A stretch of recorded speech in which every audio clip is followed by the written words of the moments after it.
Mahalaga ang pagpuputol ng mga tuyot at sobrang sanga ng puno upang mapanatili ang kaligtasan at kaayusan sa ating lugar. Sa paglipas ng panahon, may mga sanga na maaaring humarang sa daan, tumama sa mga linya ng kuryente, o bumagsak lalo na kapag may malakas na ulan at hangin. Dahil dito, kinakailangan ng maayos at tamang pagputol ng mga sanga upang maiwasan ang aksidente at panganib sa mga residente. Bukod sa kaligtasan, nakakatulong din ito upang maging malinis at maaliwalas ang paligid. Ang mga punong maayos ang pagkakatrim ay mas maganda tingnan at nagbibigay pa rin ng lilim at sariwang hangin sa komunidad.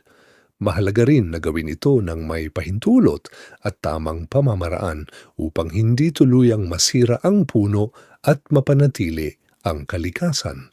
Sa pamamagitan ng pagtutulungan ng mga mamamayan at mga kinauukulan, masisiguro natin ang isang ligtas, maayos at luntiang kapaligiran para sa lahat.